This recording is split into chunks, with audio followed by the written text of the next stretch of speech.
Si en ce moment tu te sens invisible, mise de côté, comme si Dieu t'avait mise à l'écart pendant que les autres avancent, écoute bien ceci. Ce que tu vis n'est pas un oubli, et ce n'est pas un rejet. Il existe des saisons où l'on continue à être fidèle, mais où rien ne répond extérieurement. Tu fais ce que tu as toujours fait. Tu pries, tu persévères. Tu fais de ton mieux pour rester droite, et pourtant, plus rien ne semble avancer. Pas de reconnaissance, pas de confirmation claire, parfois même moins de soutien qu'avant. Et silencieusement, une question commence à peser dans le cœur. Pourquoi Dieu me cache alors que j'ai été fidèle? Cette question, beaucoup la portent sans jamais l'exprimer. Parce qu'elle fait peur, parce qu'elle donne l'impression de douter, parce qu'elle semble presque interdite dans certains milieux spirituels. Alors, on se tait. On observe les autres avancer, être vus, être soutenus, être élevés. Et on compare en silence, pas par jalousie, mais par incompréhension. On se demande ce qui cloche. On se demande si quelque chose a changé entre Dieu et nous. On se demande si ce silence est un message ou une absence. Ce que peu comprennent, c'est que Dieu ne cache jamais par cruauté. Il ne met pas à l'écart pour humilier. Il ne retire pas la lumière pour punir. Quand Dieu cache, c'est rarement pour corriger, c'est souvent pour protéger. Il cache pour préparer. Il cache quand l'élévation serait dangereuse si elle arrivait trop tôt. Il cache quand ce qui est en construction a besoin de profondeur avant d'avoir de la visibilité. Il y a des choses que Dieu ne révèle pas tout de suite, parce qu'elles ne survivraient pas à l'exposition prématurée. Il y a des saisons où être vu ferait plus de dégâts qu'être caché. Et tant que cette vérité n'est pas comprise, l'invisibilité fait mal. Elle donne l'impression d'un arrêt, d'un recul, d'un abandon. Alors qu'en réalité, quelque chose continue de se construire, mais dans le secret. Sur cette chaîne, on parle de ce que Dieu fait en silence, quand rien ne se voit encore. On met des mots sur ces saisons où tu avances sans applaudissements, mais pas sans direction. Des saisons où Dieu ne parle pas plus fort, mais travaille plus profondément. Des saisons où l'extérieur est calme, mais où l'intérieur est en transformation. Si ce que je dis résonne en toi, prends un instant pour t'abonner. Pas pour soutenir une chaîne, mais pour ne plus traverser cette saison seule. Ici, chaque vidéo est pensée pour t'aider à comprendre ce que Dieu construit pendant l'attente, pour t'éviter de t'endurcir, de te comparer ou de te condamner inutilement. Dans cette vidéo, je vais t'expliquer pourquoi Dieu te cache avant de t'élever, comment reconnaître cette saison particulière et surtout ce que tu dois faire pendant ce temps pour rester aligné, lucide et paisible, sans perdre ton cœur ni ta foi. Reste bien jusqu'à la fin, parce que ce que tu vis aujourd'hui, aussi inconfortable soit-il, pourrait être exactement ce que Dieu utilise pour te préparer à ce qui vient. Avant de comprendre ce que Dieu prépare, il faut comprendre pourquoi il cache. Dieu ne cache jamais sans intention. Et pourtant, lorsqu'on traverse une saison d'invisibilité, cette vérité est difficile à accepter. Parce que, dans l'expérience humaine, être caché ressemble souvent à un retrait. Et très vite, le cœur assimile le retrait à un rejet. Mais spirituellement, il existe une différence profonde entre être retiré et être rejeté. Le rejet éloigne sans but. Le retrait, lui, met à part avec une intention précise. Quand Dieu rejette, il ferme une porte. Quand Dieu retire, il protège ce qu'il a choisi. Quand Dieu cache, ce n'est jamais pour diminuer la valeur, mais pour la préserver. Nous vivons dans une époque où être vu est devenu une mesure de validation. Être exposé signifie exister. Être reconnu signifie compter. Alors, quand Dieu permet une saison où tu es moins visible, moins sollicité, moins célébré, le trouble s'installe. Tu continues d'être fidèle, mais l'extérieur ne répond plus. Tu fais ce que tu sais faire, mais rien ne semble avancer. Et intérieurement, une question commence à se former. Pourquoi Dieu me cache-t-il maintenant ? Ce que peu de personnes comprennent, c'est que l'exposition prématurée détruit plus de destinées que l'échec. L'échec peut enseigner, corriger, redresser. Mais une élévation sans préparation fragilise, déforme et parfois brise. Dieu ne regarde pas seulement ce que tu peux accomplir aujourd'hui. Il regarde ce que tu devras porter demain. Il ne considère pas seulement tes capacités visibles, mais la solidité intérieure qui devra soutenir ce qu'il déposera sur toi. Dieu voit plus loin que l'émotion du moment. Là où tu ressens un retard, il voit une construction. Là où tu perçois un silence, il orchestre une maturation. Là où tu ressens une mise à l'écart, il travaille en profondeur. La Bible nous montre clairement que Dieu cache souvent avant d'élever. Joseph en est un exemple marquant. Il avait reçu des rêves précis, porteurs de promesses. Mais entre le rêve et le palais, il y a eu la trahison, l'oubli, la prison, le silence.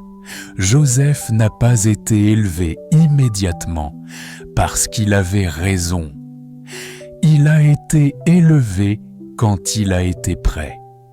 Si l'élévation était arrivée trop tôt, elle aurait détruit ce que Dieu voulait accomplir à travers lui.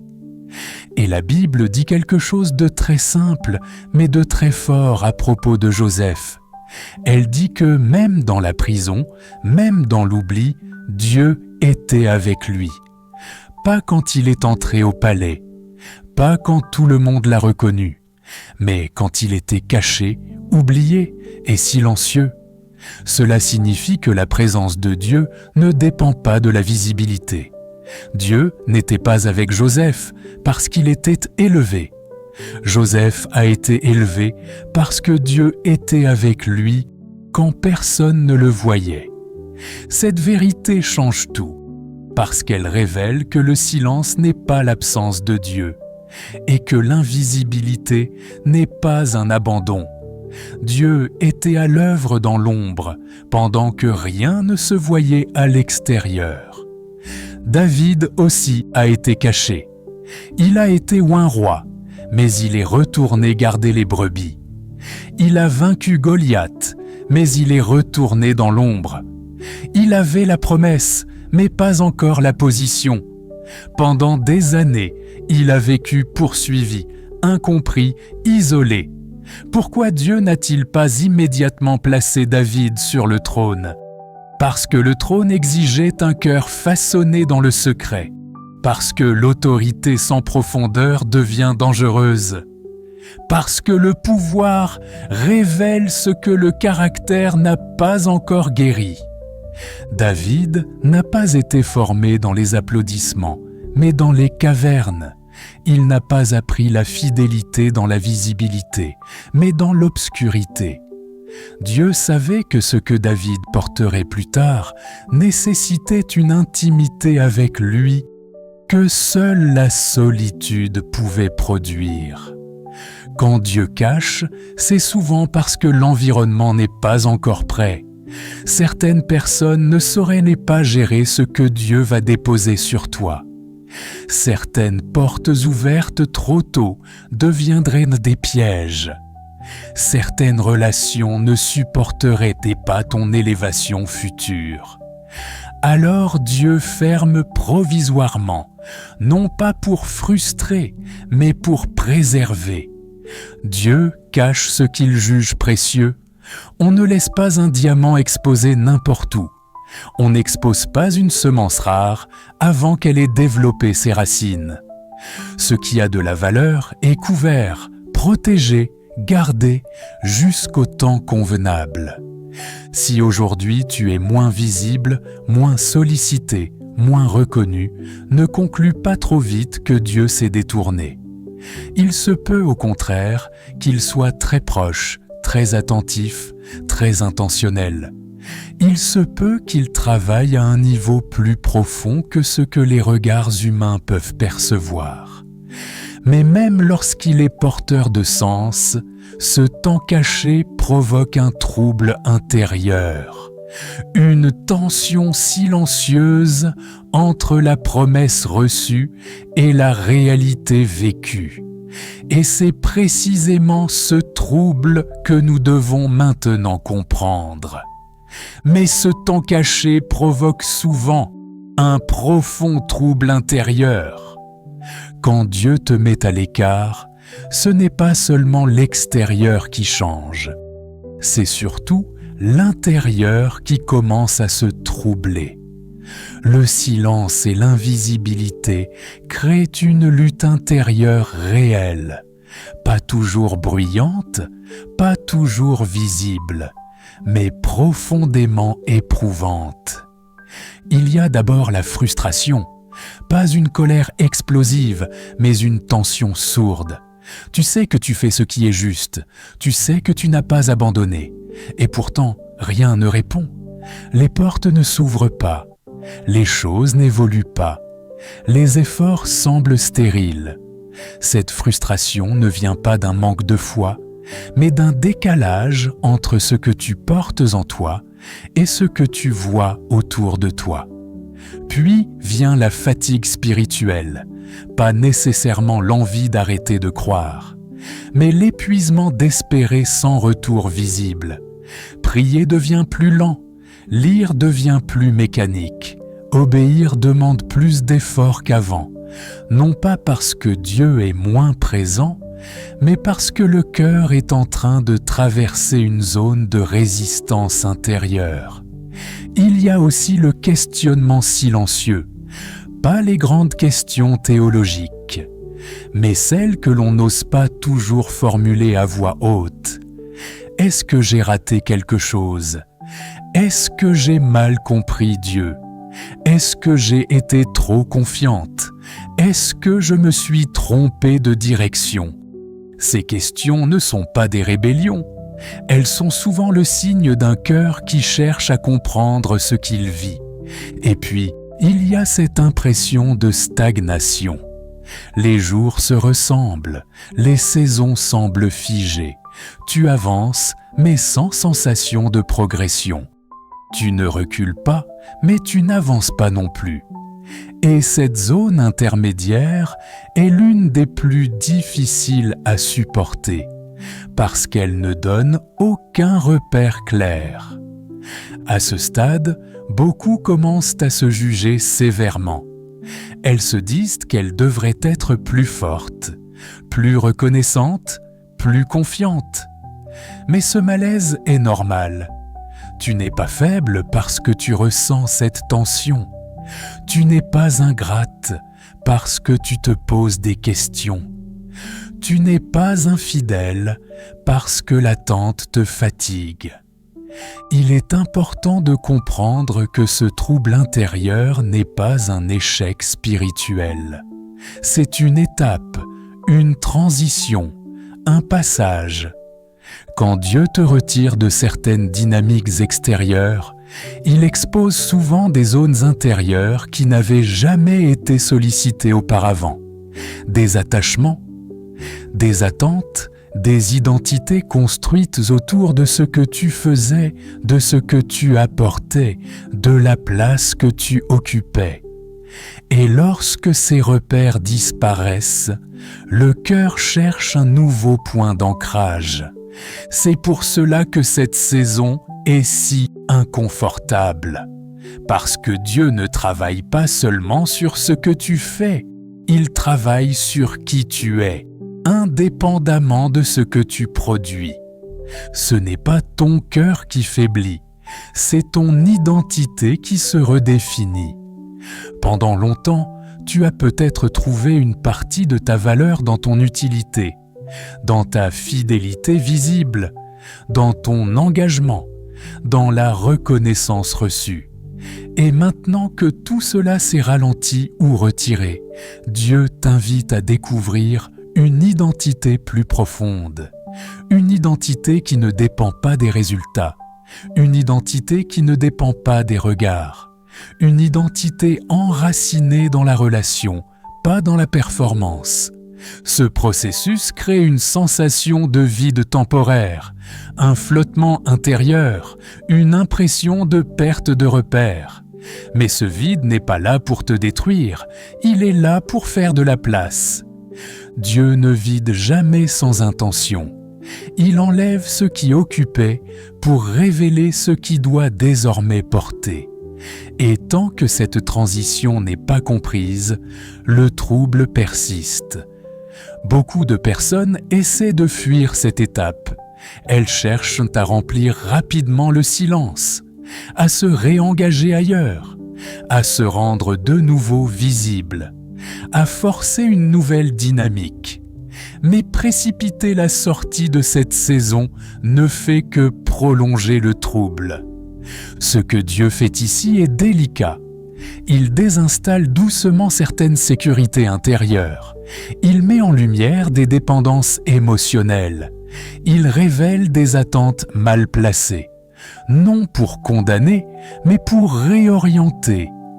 Et souvent, ce trouble est le premier signe que quelque chose de plus profond est en train de se produire.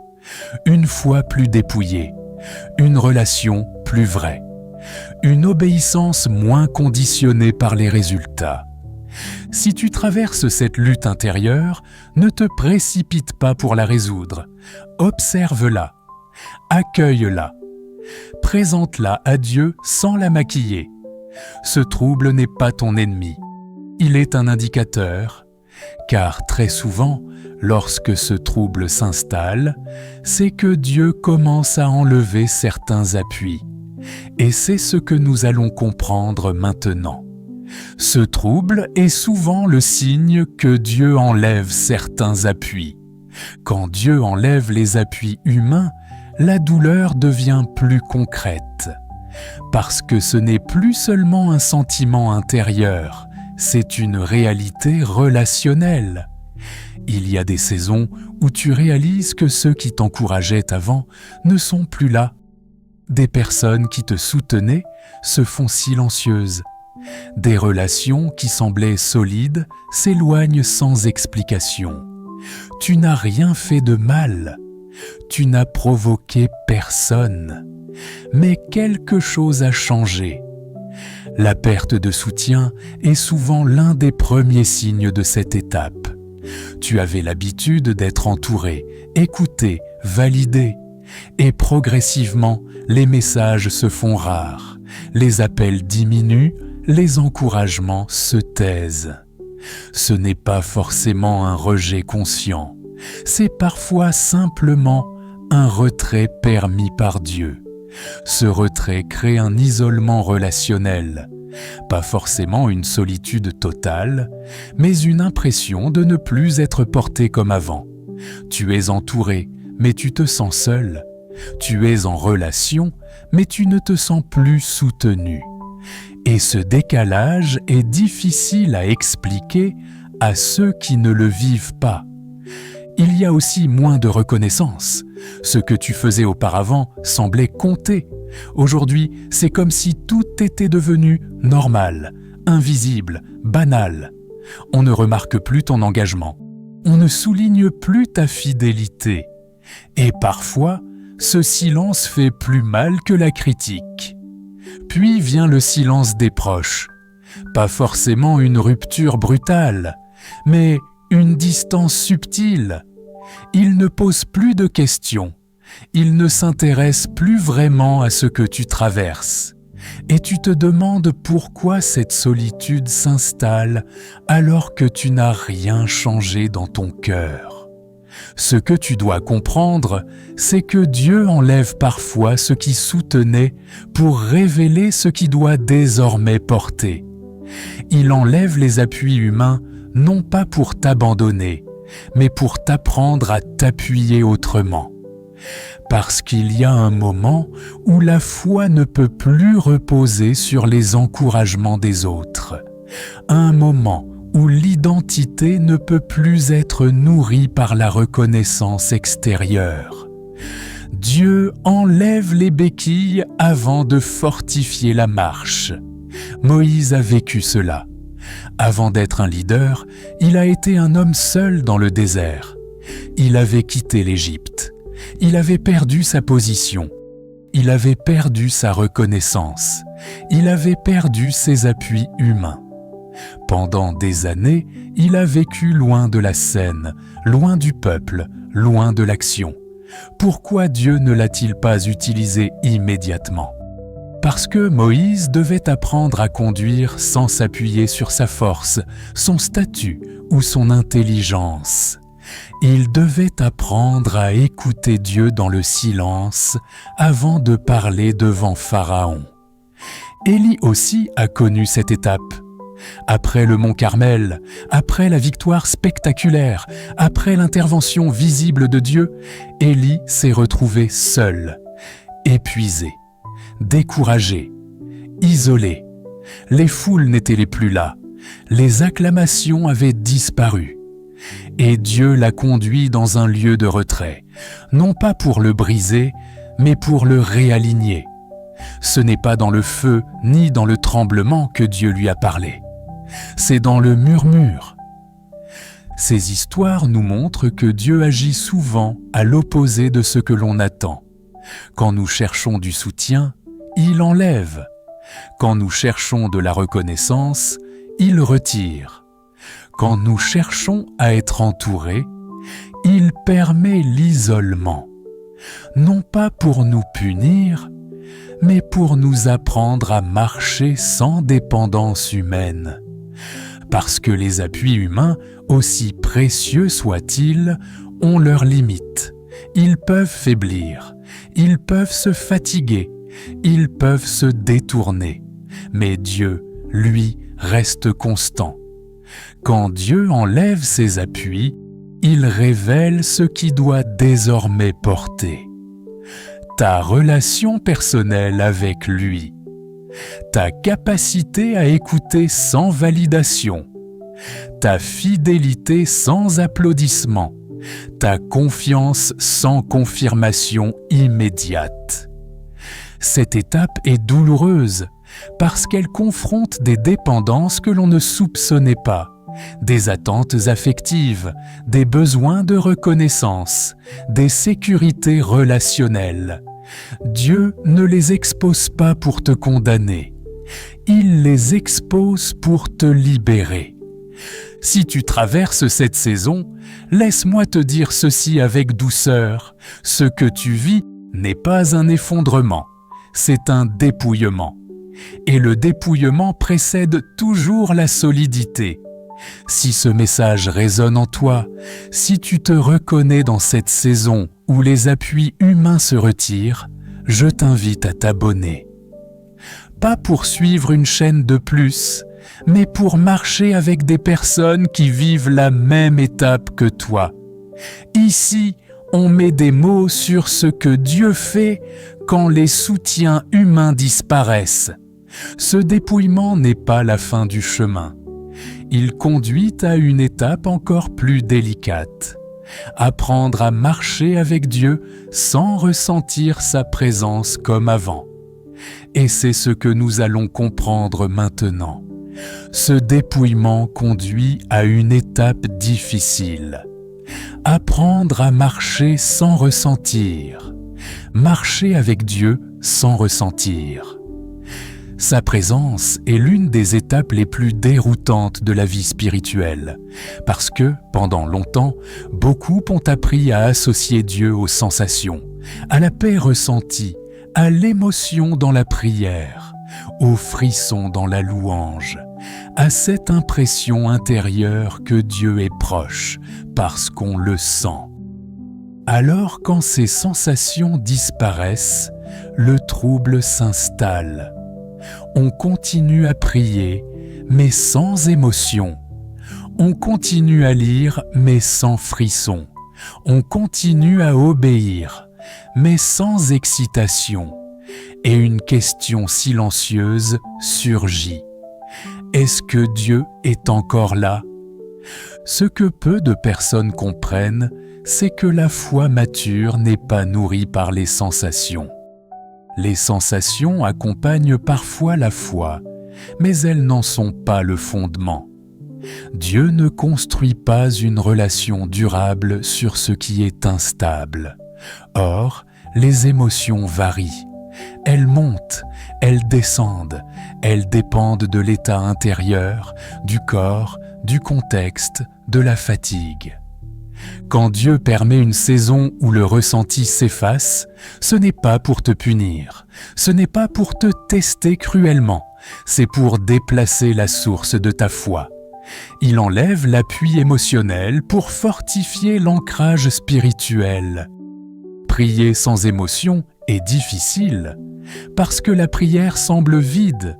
Les mots sortent, mais le cœur ne vibre pas comme avant.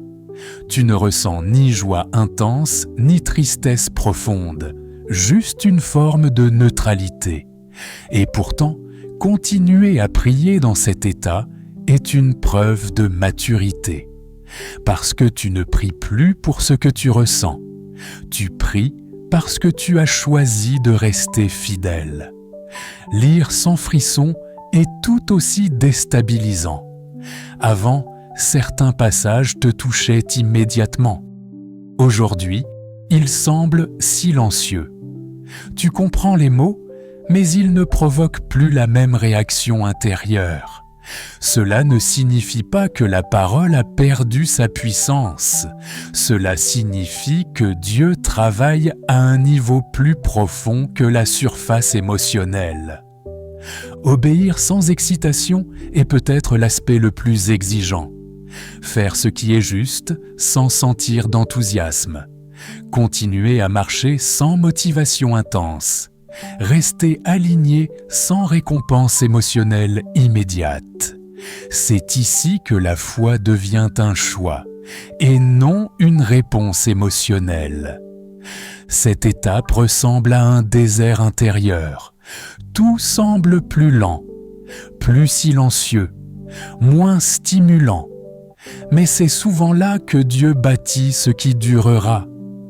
L'illustration des racines est essentielle pour comprendre ce que Dieu fait. Les racines poussent sous terre. Personne ne les voit. Elles ne produisent aucun fruit visible au départ. Et pourtant, sans elles, rien ne tient. Plus un arbre est destiné à porter du fruit, plus ses racines doivent être profondes. Si l'arbre poussait trop vite vers le haut, sans développer ses racines, il tomberait au premier vent. Les fondations fonctionnent de la même manière. On ne les admire pas, on ne les célèbre pas, mais elles soutiennent tout le reste. Et plus la construction est élevée, plus les fondations doivent être solides. Dieu enlève parfois le ressenti pour renforcer la racine. Il retire les émotions fortes pour établir une foi stable. Une foi qui ne dépend pas de ce que tu ressens aujourd'hui, mais de ce que tu as compris de Dieu au fil du temps. Une foi qui tient même quand l'intérieur est calme, neutre, silencieux. Si tu traverses cette saison, il est important de ne pas forcer ce que tu ne ressens pas. Ne cherche pas à provoquer artificiellement une émotion. Ne te condamne pas parce que tu ne ressens plus comme avant. Dieu n'a pas disparu. Il est simplement en train de déplacer la profondeur de la relation. C'est souvent dans ces saisons que l'on apprend à aimer Dieu pour qui il est et non pour ce qu'il fait ressentir, à lui faire confiance sans confirmation émotionnelle, à marcher sans lumière intense, mais avec une direction intérieure. Si ce que tu entends ici décrit exactement ce que tu vis, je t'invite à t'abonner. Pas parce que tout est clair maintenant, mais parce que cette chaîne est pensée pour accompagner ces saisons silencieuses, sans pression, sans culpabilité, avec vérité et douceur. Ici, on avance ensemble, même quand on ne ressent plus comme avant. Cette étape est précieuse, mais elle est souvent mal comprise. Et beaucoup la vivent avec une culpabilité inutile. Ils pensent qu'ils ont perdu quelque chose, alors qu'ils sont en train de gagner en profondeur. Mais cette culpabilité mérite d'être abordée clairement. Et c'est ce que nous allons comprendre maintenant. Mais beaucoup vivent cette étape avec une culpabilité inutile. La fausse culpabilité spirituelle est l'un des pièges les plus subtils de cette saison. Elle ne fait pas de bruit, elle ne s'impose pas brutalement. Elle s'installe lentement à mesure que le ressenti diminue. Quand tu ne ressens plus comme avant, une pensée revient souvent. Peut-être que quelque chose ne va pas chez moi. Peut-être que je me suis éloigné de Dieu. Peut-être que je ne prie pas assez. Peut-être que ma foi affaiblit. Et sans t'en rendre compte, tu passes d'une saison de maturation à une saison d'auto-accusation. Tu interprètes le silence comme une désapprobation, l'absence de sensation comme une distance. Mais cette équation est fausse. Ne pas ressentir ne signifie pas être loin de Dieu. L'un des dangers majeurs de cette étape est la comparaison spirituelle. Tu regardes les autres, leur enthousiasme, leur joie apparente, leur ferveur visible. Tu entends leurs témoignages, tu observes leur énergie et tu te demandes pourquoi toi, tu n'y arrives plus de la même manière. Mais tu compares ton intérieur silencieux à leur extérieur expressif. Tu compares une saison profonde à une saison expressive. Et cette comparaison te fait croire que tu es en retard, alors que tu es simplement ailleurs. Un autre danger est le discours religieux toxique. Des phrases bien intentionnées mais mal placées. Si tu priais plus, tu ressentirais plus. Si tu avais plus de foi, Dieu te parlerait davantage. Si tu étais vraiment aligné, tu serais dans la joie. Ces paroles créent une pression inutile. Elles réduisent la relation avec Dieu à une performance émotionnelle. Elles font croire que la présence de Dieu se mesure à l'intensité du ressenti. Mais Dieu ne s'éloigne pas parce que l'émotion s'atténue. Il n'est pas un sentiment. Il est une présence constante. La Bible montre que même les plus grands ont traversé ces zones. David, par exemple, a connu des périodes où il ne ressentait plus rien. Il exprimait sa fatigue, son incompréhension, son sentiment d'abandon. Et pourtant, Dieu ne l'a jamais quitté. Ce silence n'était pas une rupture, c'était un passage. Job aussi a vécu une saison où tout s'est effondré. Il ne ressentait plus la bénédiction, il ne voyait plus la protection, il ne comprenait plus le silence. Et pourtant, Dieu était présent, même quand Job ne le percevait pas. La présence de Dieu n'a jamais dépendu de la compréhension humaine. Le troisième danger est l'autocondamnation. Tu te juges sévèrement. Tu te reproches de ne plus ressentir. Tu te forces à revivre ce que tu ne peux plus reproduire. Et cette pression te fatigue davantage. Mais la culpabilité ne rapproche jamais de Dieu. Elle éloigne, elle ferme, elle durcit. Dieu ne t'appelle pas à ressentir plus. Il t'appelle à lui faire confiance autrement. La vérité libératrice est simple, mais profonde. Dieu est présent même quand tu ne le ressens pas. Il ne se retire pas parce que tu es calme intérieurement. Il ne s'éloigne pas parce que tu n'es plus émotive. Il ne mesure pas ta fidélité à ton niveau d'enthousiasme. Cette saison ne révèle pas un manque de foi. Elle révèle une foi en transition, une foi qui quitte la dépendance aux sensations pour entrer dans la stabilité, une foi moins bruyante mais plus enracinée. Il est important de relâcher cette culpabilité, de cesser de te comparer, de ne plus te condamner, de ne plus interpréter le silence comme une faute. Ce que tu vis n'est pas une chute, c'est une maturation. Et maintenant, une question essentielle se pose. Comment traverser cette saison sans s'endurcir, sans te fermer, sans perdre ta sensibilité, sans te perdre toi-même? C'est ce que nous allons voir maintenant. Alors, comment traverser cette saison sans s'endurcir ni se perdre? Traverser cette saison sans se durcir est peut-être l'enjeu le plus important de tout le processus. Parce que l'attente, lorsqu'elle se prolonge, peut produire deux effets opposés. Elle peut adoucir le cœur ou elle peut l'endurcir. Tout dépend de ta posture intérieure. Il y a des personnes qui sortent de l'attente plus profonde, plus paisible, plus stable. Et il y en a d'autres qui sortent plus fermées, plus méfiantes, plus fatiguées émotionnellement. La différence ne vient pas de la durée de l'attente. Elle vient de la manière dont cette attente est vécue. Le premier conseil est simple, mais essentiel. Ne force pas la joie.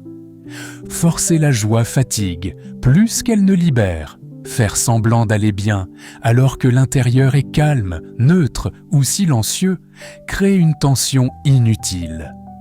Dieu ne te demande pas de ressentir ce que tu ne ressens pas. Il ne te demande pas de jouer un rôle spirituel. Il t'invite à la vérité. La joie n'est pas quelque chose que l'on fabrique. Elle revient naturellement quand le cœur est prêt. Forcer la joie, c'est souvent refuser la saison actuelle. Or, refuser la saison ne l'accélère pas. Cela la rend simplement plus lourde à porter. Le deuxième conseil est de rester fidèle dans le silence. La fidélité silencieuse est une foi mature. Continuez à prier, même brièvement. Continuez à lire, même lentement. Continuez à obéir, même sans enthousiasme. Ces gestes simples, posés sans émotion forte, ont une valeur immense. Dieu voit ce que personne ne voit. Il voit la constance discrète, il voit la fidélité sans applaudissements, il voit les choix silencieux. Et cette fidélité construit quelque chose de solide, même quand tu n'en as pas conscience. Le troisième conseil est de simplifier ta vie spirituelle. Dans ces saisons, moins est souvent plus.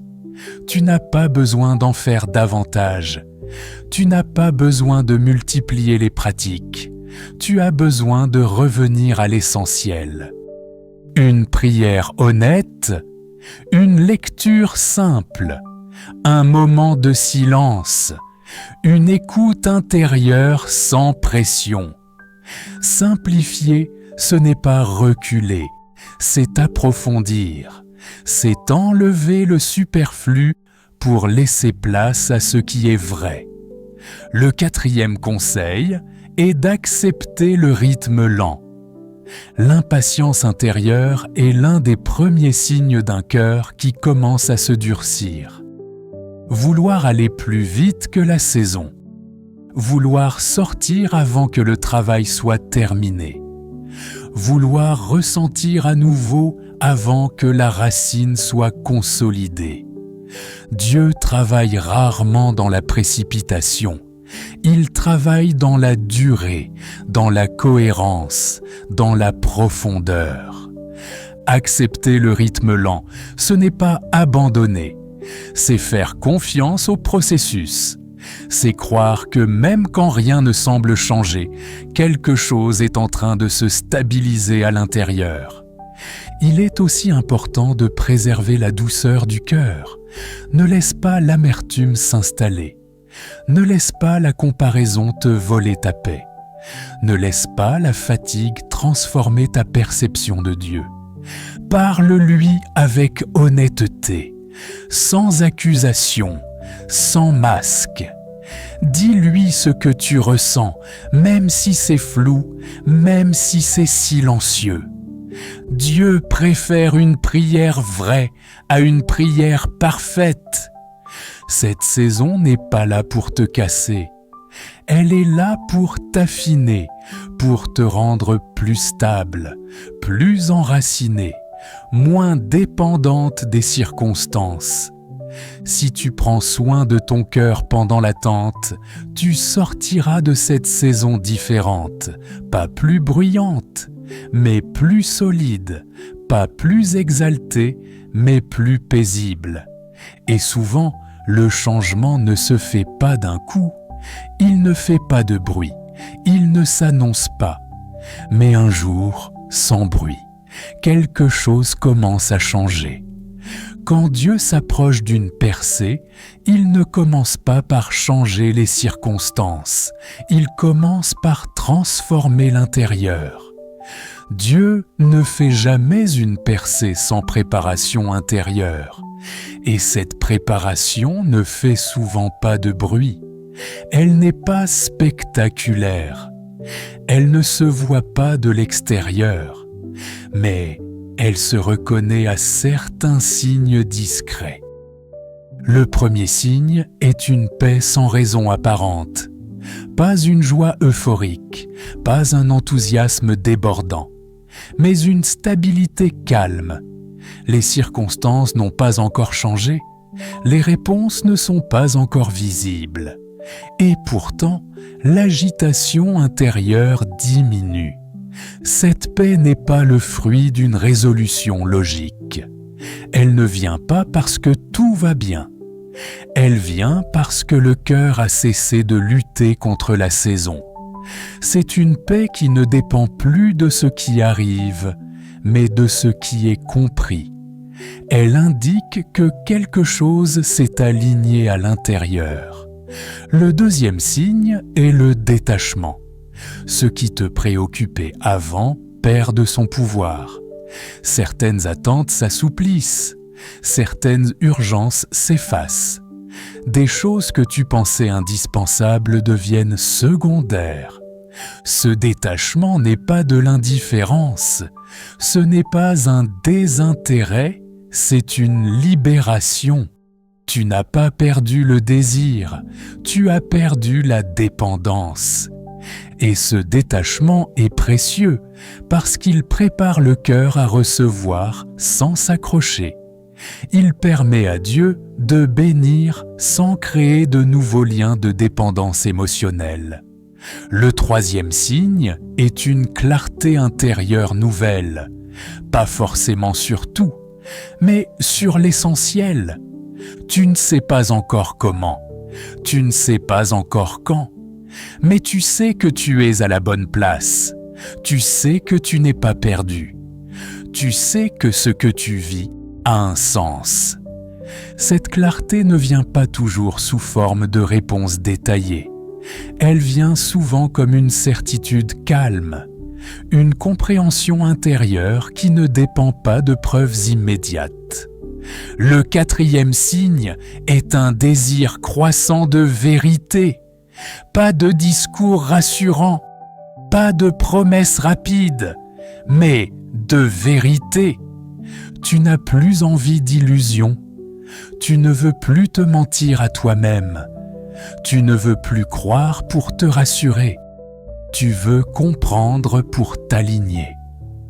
Ce désir de vérité est un signe de maturité spirituelle. Il montre que tu es prête à recevoir ce que Dieu veut réellement faire, pas ce que tu espérais qu'il fasse.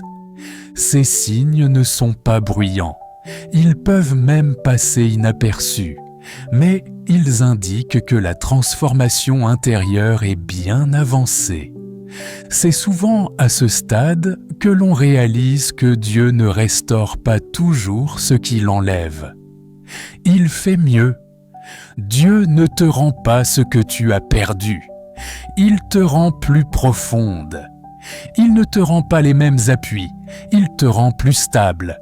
Il ne te rend pas les mêmes certitudes. Il te rend plus lucide. Il ne te rend pas la même foi émotionnelle.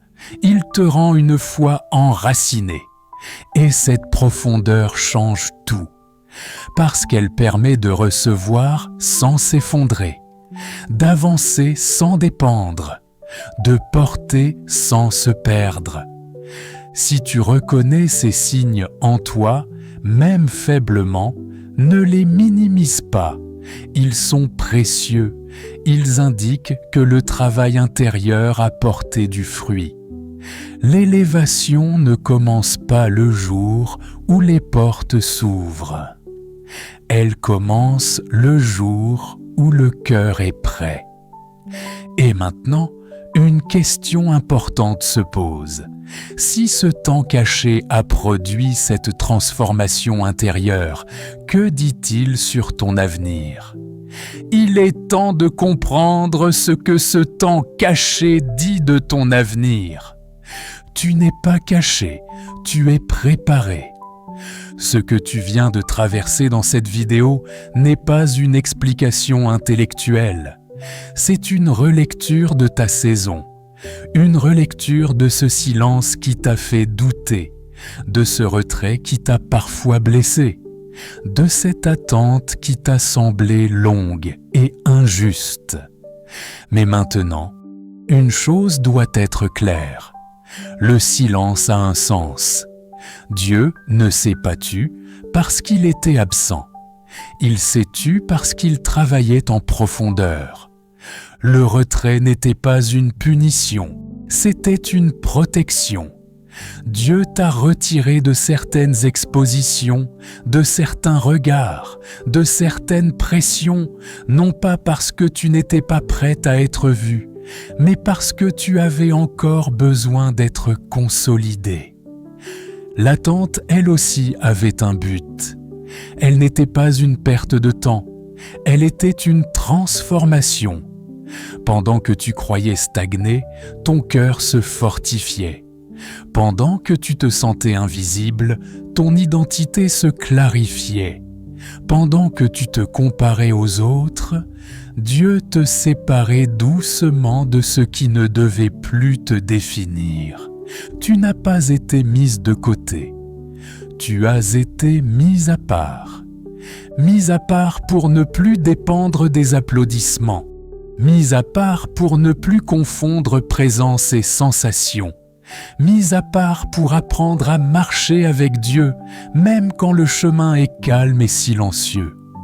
Si aujourd'hui tu te reconnais dans cette saison, ne la méprise pas, ne la brusque pas, ne la raccourcis pas artificiellement. Ce que Dieu construit en toi maintenant soutiendra ce qu'il te confiera plus tard. Et si ce message résonne en toi, je t'invite à t'abonner à cette chaîne, pas pour suivre un contenu de plus, mais pour continuer ce chemin ensemble. Ici, on parle de ce que Dieu fait quand rien ne se voit encore. On met des mots sur les saisons silencieuses pour qu'elles ne deviennent pas des saisons de solitude. Dis-moi aussi en commentaire, traverses-tu toi aussi cette saison d'invisibilité? Et maintenant, avant de nous quitter, prenons un instant pour entrer dans une prière. Pas une prière pressée, pas une prière spectaculaire, mais une prière calme, alignée avec ce que tu vis. Seigneur, tu vois celles et ceux qui écoutent cette prière et qui se sentent invisibles. Tu vois les cœurs fatigués par l'attente. Tu vois les questions silencieuses, les doutes contenus, les larmes non exprimées. Merci parce que ton silence n'est jamais vide. Merci parce que même quand nous ne ressentons rien, tu es présent. Merci parce que ce temps caché n'est pas une perte, mais une préparation.